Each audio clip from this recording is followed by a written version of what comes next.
Yep. Everything looks like it's rolling.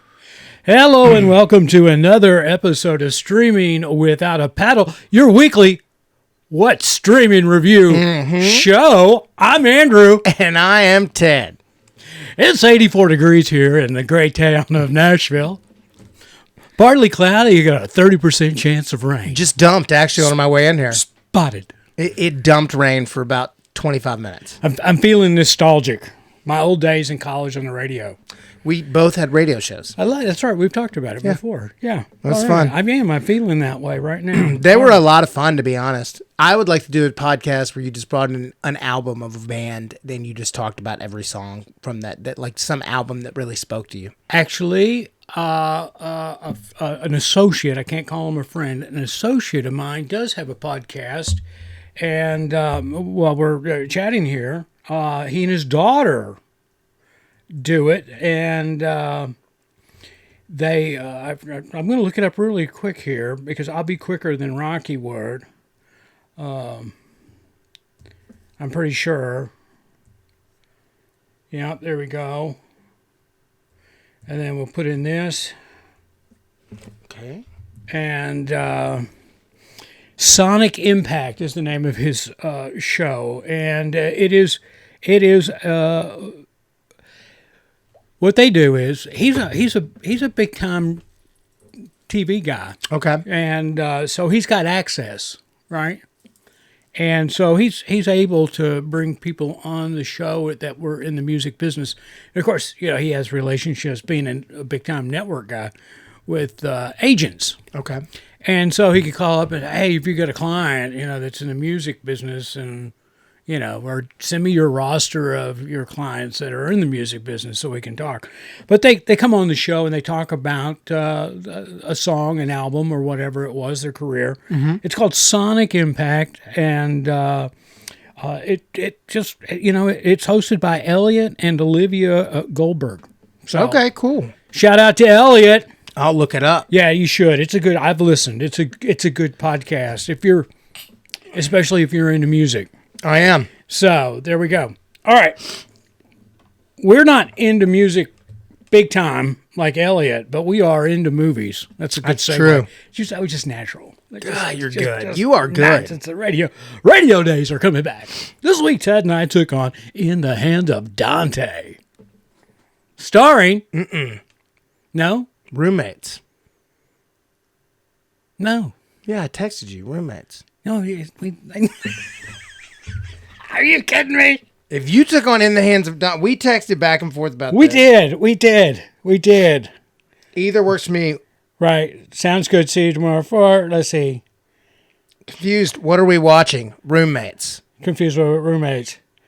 Oh, yeah. All right. Wait. But. We went back and forth, and I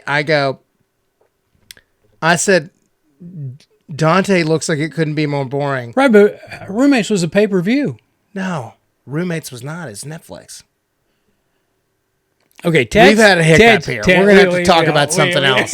I'm going to give you a review on... Here's how we're going to play this. I'll give you a review on Roommates, and then Andrew can give you a review on in Dante. Okay, yeah. And so go ahead, Ted. You talk about Roommates. Yeah.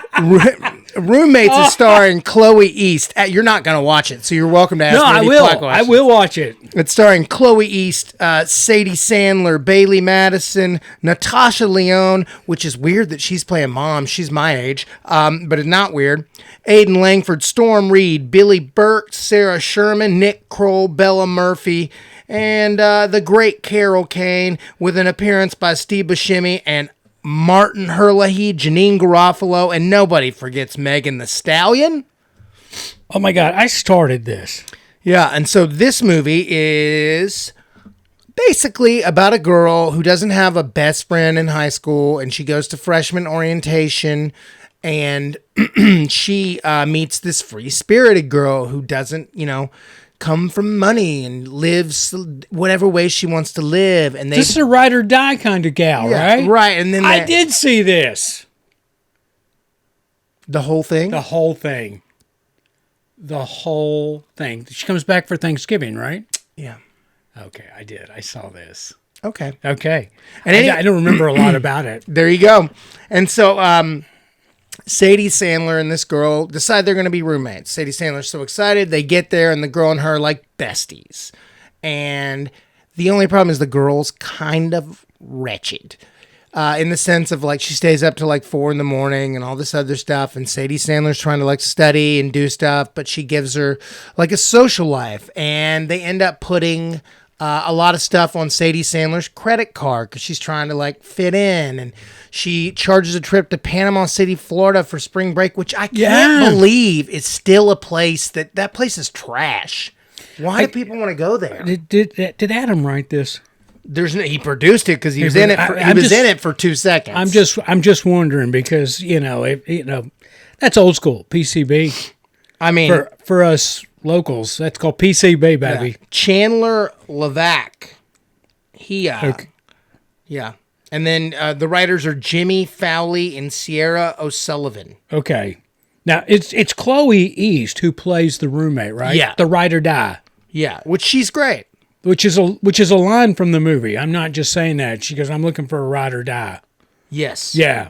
So, all right. And I feel so good that I saw this.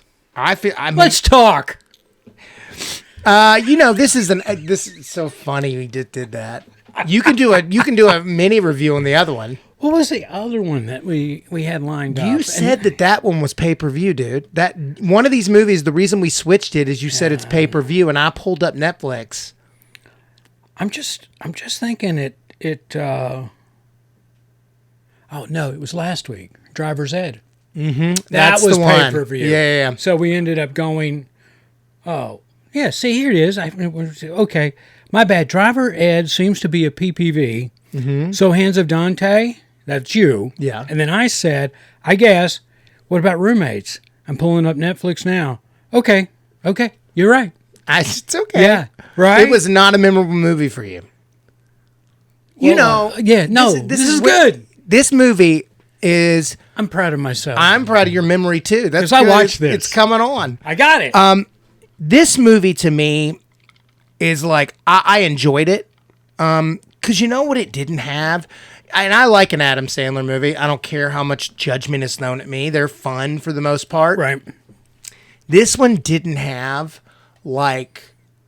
weird kind of offshoots because he didn't write it, so it's not like, hey, old man Withers, blah blah blah blah blah, and that's a joke that is funny because you know Adam Sandler movies. Yeah, it didn't have that, and I like that, and I liked his daughter. She was pretty good. Yeah, I mean, she did a great job. I liked her brother a lot.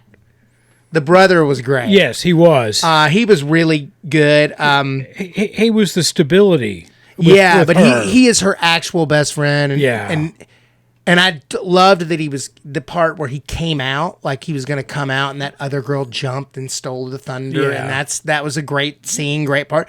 Overall, like, this is just a very entertaining coming of age, college movie.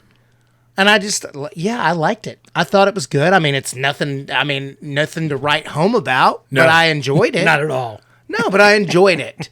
And the weirdest thing for me, and I know that I'm getting older, I get it, is that Nick Kroll and Natasha Lyonne are playing people with college-age children, even though I realize I'm a person that would have a college-age child. Yeah. Like, on averages, you would be creeping into that. I would have a 20 to 23-year-old. So... if I had out of college. No, your niece is around 22, 23, right? My niece will be 24 here in a few weeks. Shout out to Madeline, just started med school today. There you go. Let's go. Let's do it. Be a doctor. Doctor. Give me the news. Anyway, so what's you and Stephanie are 7 years? 4 years? 8. 8 years. 7.5. 8. So then be in high school, just finishing up for you. Yeah. Finishing up. You'd be looking at colleges. You would be right in this mix. Yeah. No, that's perfect because she's a freshman. Yeah. So that's just... I would be these two. And Natasha Lyonne and Nick Kroll are my age. Yeah. Like, maybe she might be a year younger than me, which weird. Nick Kroll is my age, I think. Yeah. Nick Kroll is a year older than me exactly. Okay. I love Nick Kroll. He's funny. He is. And he was good in this. Him and Natasha Lyonne were great as a couple. They made me laugh. Here's where I'm going with this. It must have been okay. I'm not going to be able to give this a very solid remembrance number unless the show progresses and I continue to think about it, which I am. So my score is not going to be a solid, a committed number. It's not going to reflect. And because I'm going back, but I will have to say this. The fact that I watched this about 3 weeks ago, if memory serves me correct, that I remember it, it must have had some credence. This is a Happy Madison movie. You know what? Sometimes they go too far for both of us, where we're like, that's a little too wink wink at the camera. Yeah. This one didn't do it. Yeah, and I appreciated that. I just said it had funny parts. It had parts that were like, had some heart to them. And I mean, Yeah. I'm not giving it a good score. Okay. I would have been in college Chloe East character. Yeah. To a degree. More so than Sadie Sandler's character. I enjoyed college, Ted. It was great. Yeah. I enjoyed college so much the first time that you did a little more. That the dean of students said, "Hey, you should probably take a semester off." No. And yeah, he did. And regroup, give us a call in the fall. And so, yeah. No, I had a good time. I had a real good time. At Austin P. No. I started. I never went back. I never went back. I went to the University of Tennessee at Martin to start off. Okay. And the Jayhawks or something like that. Yeah, something like that. And so that's where I started. What did I get in? I got it. We were on quarters back then. Oh. Yeah, quarters. And that's how old I am. Yep. God, what did you do in that town? Quarters. Yeah. What's that one bar there? Cadillacs. That's it. Yeah. I've never been to Cadillacs, but I've seen it. Yeah, I'm not sure, but I'm pretty sure I'm on the wall. Okay. Yeah. There we go. Yeah. I mean, if I feel like it, I'll go dig some photos up from my days at Cadillacs. His days partying at Cadillacs. You heard it first here. Partying at Cadillacs. There's some pretty incriminating photos. I want to see if it's still there. So it was there when I was in college, and I know I got a picture of myself with Mr. Cadillac. Well, that's what we called him, Mr. Cadillac. Right.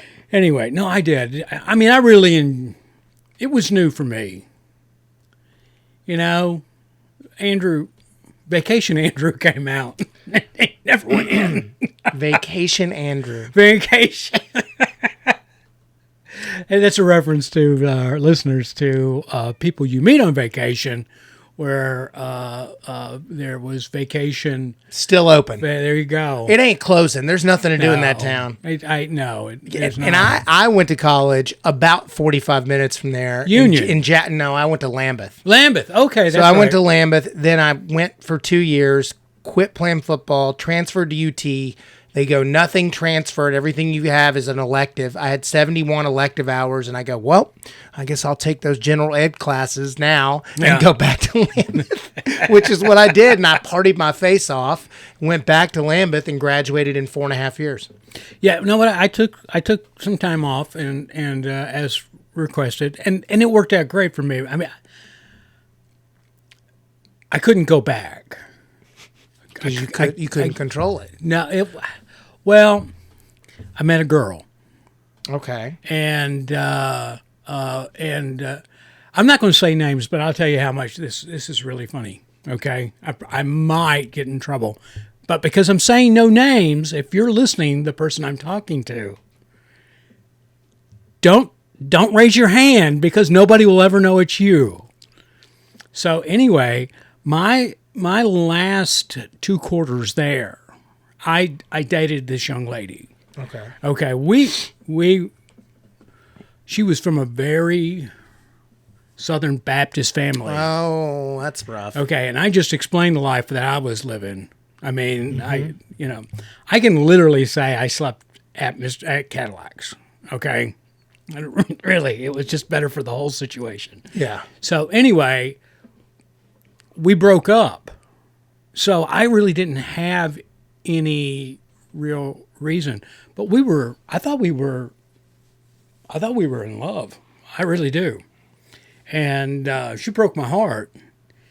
And where was she from? so she was, I'm not going to say because that would raise her hand for I her. know, West Tennessee though. Oh yeah. From like yeah. a Huntington or like one of those towns like that. So anyway, it was really, really funny. But I thought we were in love, but she broke up with me, and I went to Knoxville, and then after spending a couple of semesters here at Ball State, continuing my education, but mainly working in production because I was already, established as the premier production assistant, PA number 1. PAs are the most important. I don't care what people say. PA is the most important person there. Hey, knowing what they're making today around here, I'd do it. No responsibility? But I mean, no decision making. They are running. Running. Bring it on. That's what I want. I think I would do that. But anyway, I went up to Knoxville, then I got the call to do Ernest Goes to Jail. And I was sitting there going, okay. I can always go back to school. I mean, they're not going to hold production for me. Yeah. So I went and did props on Ernest Goes to Jail. And then that snowballed into meeting people from Disney who set up a little interview at the Disney MGM studios down in Orlando, and which led to my employment. Is the Disney MGM, are the studios still going down there in Florida at all? Yeah, my understanding is yes. They're not the Disney MGM studios anymore. They're just the Disney studios now. What do they shoot there, I wonder? So I can't tell you what's going on there, but I know there's plenty of my then associates and friends still working there. So there's stuff happening. They used to shoot so much stuff in the state of Florida. Oh my God. And they don't shoot anything in Florida anymore. And we were knocking stuff out there left and right. I mean, I came up the ladder pretty quick there because there was so much stuff being done that, I went from PA into transportation, into coordinator, into UPM, in the course of a year. And as a matter of fact, it was one of those gigs that came in from out of town. Oscar came in. Yeah. Universal Studios in L.A. burnt down. So they came out there. They went to Universal Studios in Orlando because the back lots were the same. And that's where I met the production first AD and the production coordinator. I was Mouse is having a big time over there. I was the liaison between production and the Disney studios because they actually had their production offices on Disney property, and it was a touchdown movie. Yeah. And so it's funny because all that kind of transferred to Atlanta as being the big one, and now it's kind of moving from Atlanta to other places. Actually, it went to Wilmington. Wilmington's back. Wilmington, and then Atlanta. Wilmington. I don't know if Wilmington's coming back. No, it's back. Is it? Because the eastbound and down Righteous Gemstones guys live in Charleston. Right. And then they did shoot in Charleston and Wilmington. Okay, all right. Because that's where they're all from. Sidebar. Yeah. Sidebar. This is good. This is good for this is what this show's about. It's not about talking about this movie here. Well, when we did get which I have a vague memory of. When we both get a little inside baseball, I wonder if people get lost in the woods. We're like, and we start talking I think like people that. love hearing our stories. Yeah. I think, this is, I hate to use the vernacular of the kids out there. This gives us street cred, Ted. Yeah, I'm trying to think. So, we've lived it, people. I miss it, people, but I'm too old for it now, people. I've done a couple of shows on backlots in LA, and it's very fun. Yeah. It's interesting. Like you round the corner and you're like, oh, they shot Gilmore Girls here. Oh, nope. I'm in the town of Gilmore Girls that is now Heart of Dixie. Yeah. You know what I mean? Or like, we're HBO when we did.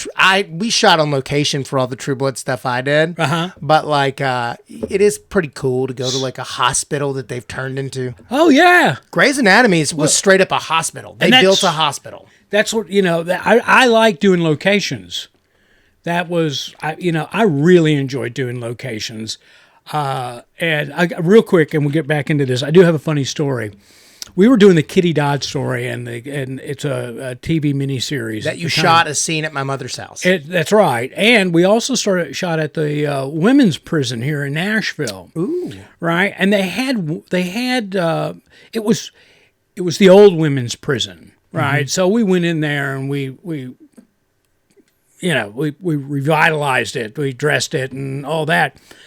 But we had to turn the power on. I mean, they had power to the building, but the state had turned the power off at the main breaker, right? So, but we had permission to turn it back on, paying the bills and all that stuff. So, big guy, an electrician, he was tasked with going down into the basement of this prison and turning the juice on, right? He grabbed me and said, "Come with me." All right. I'm 150 pounds wet back in those days, right? And this guy was 280. I mean, he's a big boy. He was big boy. And so I was tasked with, if anything went wrong when he pulled the lever, is to gang tackle him. Right, sometimes you hit him with a 2x4. He just said, just run at me and knock me off. If you see me going up, start shaking. And so I'm there. I'm thinking, oh, great, please no, because if I hit him, I would honestly, yeah, you get shocked. Well, not that I'd get shocked. I don't think I could punch this guy. Yeah. It would be like running into a wall for me. And I said, you seriously, let's go get somebody a little bigger to do this. Because I was honest with him, I said, I think if I hit you, it'd be just the equivalent of running into a wall. Yeah. I mean, it'd be very comedic. Did you hit him? So, no, we didn't have any problems at all. Everything lit up and, made the connection. No, yeah, like that, But every time I see one of those stage hooks, back in the old day, they had stage hooks. They were long poles that had a hook on them. Pull them around, and then they would pull the people off the stage when they bombed. When they were, yeah. So anyway, all right, let's get back to this. Roommates, 1 hour 47 minutes on Netflix, as Ted said. He watched it recently. I didn't. I watched it. My memory's vague. I watched it last week. Yeah. Okay. So you want to hit some numbers? Since you don't remember? Yeah, I'll throw mine out. I'm going to give this a 6.97. Yeah, I'm going to give it a 6.4. Oh, okay.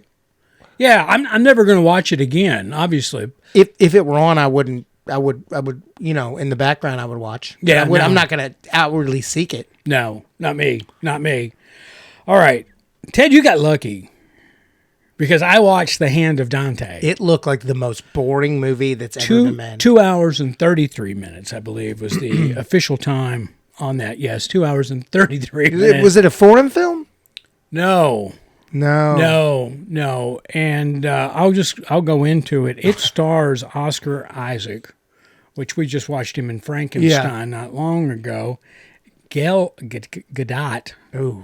And actually, you know what? I've been seeing her in a lot of things lately, and this is, I enjoyed her performance in this movie. I've never seen her in anything where she had to actually act the whole time. Everything else has been like a Wonder Woman stunt spectacular. Yeah, no, she did really well, I thought, in this. Oscar Isaac did great. I'm really beginning to like him. He's a wonderful actor. He didn't do it for me in Frankenstein, but all the rest of the time he's real good. Well, you know what? You wouldn't like him in this then, because the roles are very similar. Yeah, different characters, but the execution is very, very similar. Well, he is a Juilliard trained theater actor, so I'm sure he's going for it. I liked him in Frankenstein, and I liked him in this. I'll say it.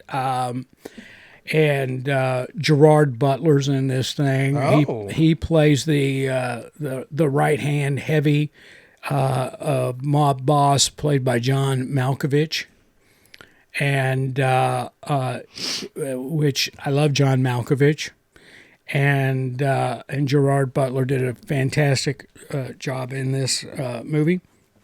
Okay. Jason Momoa's in it, and I don't know how to categorize his character. I guess he did okay. I mean, I wasn't razzle dazzled. I think he's just kind of him. Well, he really seemed out of place, right? He really did. And Pacino's in it. He opens it up, and he's got a little bit there, and it's Pacino, classic Pacino. Best acting. You ready for this? Mm-hmm. Marty Scorsese. He has a significant role in this movie, and we just watched that movie with him in it, with Keanu Reeves. Oh yeah, the studio about Keanu being a famous actor. Right. I can't remember the name of that, and I'm looking it up here. Julian Schnabel directed this. And but anyway, yeah, this is not for me. I can't say that Scorsese went the wrong direction in his career, because he's an incredible director. But I tell you what, He's a good actor. we as listeners and our viewers could have used a little bit more Scorsese. You are not that good of a director and producer and writer, and not able to act.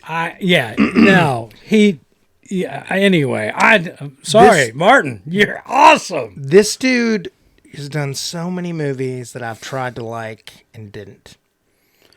Okay. Basquiat, I did like Basquiat, but like Mural, he does a lot of very cool New York movies. Well, I'm just gonna throw this out. This movie was good, but it had its flaws.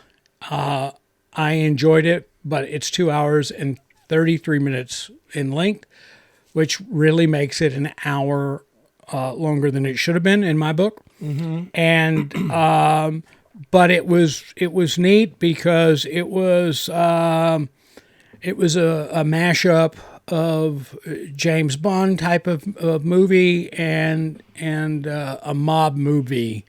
I don't want to say Casino, but something in that vein. So, but it was just too long. So I'm gonna give this what I'm gonna say is very generous 6. Just a flat 6. Okay. As a number on this movie. If you're into art films, and this is an art film, watch it. I enjoyed it. I'll never watch it again. I doubt I'll watch it again. I won't say never. Never say never. But it has a 29 on Rotten Tomatoes. Yeah. Well, you can that's the critics. That's 44 for the audience, I think it was. Those are both low. Yeah, they are low, and I think it only got like a 5.9 or 4.9 on IMDb. It is very much an art film. Now, this was funny, because I was reading about this thing. This movie in Venice at the premiere, the world premiere, got a 9.5 minute standing ovation at the end. Because it's pretentious. Well, it's about Italy, and it's about Dante, who was Italian. The divine poem and all that. Yeah, I'd rather. right. Thank God that we misunderstood. I would rather take this one eye completely out than watch this movie. Okay. Well, I like I said, I enjoyed it. I'm going to give it a bigger number than most people are giving it. I'm giving it a 6. I thought the performances were wonderful in it. The story was a little convoluted, but more importantly, it just was too long. This is an example, producers, directors. You're going to get a score like you're reading on these things from IMDb and Rotten Tomatoes and all that. It's not based really on the content of what you've done. It's based on the fact that the content doesn't support a 2.5 hour movie, and that's going to make people upset. So, having said that, I'm there. All right, Ted, you got to rewind? Oh, Wait, you know what? I got to rewind. Pass to next weekend because we did basically... We did 2 movies. We did 2 in this episode, and we, Oh, I know. I had to rewind. It was on Tubi. Oh my God! Hold on just a second. Hold it for next week. Okay. Hold it for next week. But because I watched it last night. Because Paige is watching Love Island, which is a show I'm not into. Right. And so and they're like an hour and a half long. So I was just like, I'm going to the basement and I'm gonna watch a little movie. There you go. Tubi has fun movies. I was going to say nobody in the booth is giving us the stretch it out symbol here because we seem to be at our time quota. Okay, let's get off. All right, Ted. Ted did the right thing. He watched Roommates. I watched Roommates, but it was about 3 weeks ago. And Ted gave it what'd you give it? A 6, what? 6.4? 6.2, I think. 6.2? Something, right? Yeah. Good. Good. I recommend watching it if you like Adam Sandler movies. Okay. I'm not going to recommend it to watch, but if you do get involved with it, pay attention. It was cute. And it was entertaining to a degree. I'll go that far. And in the Hand of Dante, I mean, if you're an art film lover, then you're going to love this movie.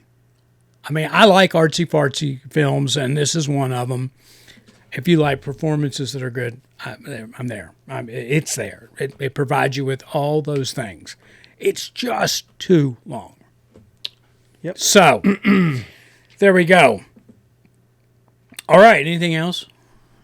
Did I talk last time? I can't remember if I did last time. I don't think I did. You sat here all show quiet last time. Did I? You didn't say a word. Not a word.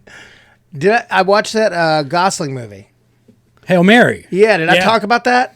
No, I watched that too. Yeah, I enjoyed it. It was really good. No, it was very, very good. Yeah, it was very good. And I'm like, if you can hold my attention like a Castaway style movie set in space, that's impressive. That I don't think that's free yet. Streaming free. No, I paid for it. I paid $6. Oh, okay. I'm just saying. It came down a lot since I. You paid $20, didn't you? Well, I didn't. You know, we shop on Amazon, right? And because we got Prime. And I, unlike anybody else in my household that is associated with that account, I typically opt for the digital credit, right? If you put shipping off. You don't need it overnight or in 2 days. If you can wait 4 or 5 days, they'll give you a digital credit, $1, $1.50, $2.50, whatever.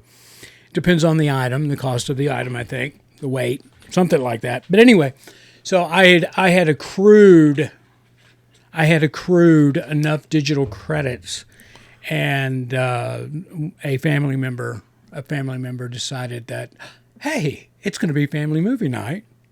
Yeah, there you right. go. So, ta-da! I enjoyed it. Thanks, it was good. Dad. Yeah, that's fine. Actually, I think we bought it. Oh, you own it? We own it. Okay. Yeah, because we went we own it. We own it. We wiped out. I'm basically trying to build up my digital credits again. Which, by the way, everybody, I just want to say that's a wonderful option because now I own, or somebody in the family owns, Hail Mary because of those digital credits. Yeah. I think that's a great option that Amazon provides. So anyway. All right, everybody. I got really nothing. I'm knee deep in a bunch of shows right now, and Silo just dropped on Apple, and it's again very good. My friend Shane McRae's in it. So I'm there.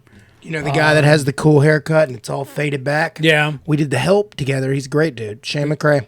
He's one of the leads in that. Send out to shout out to Shane there.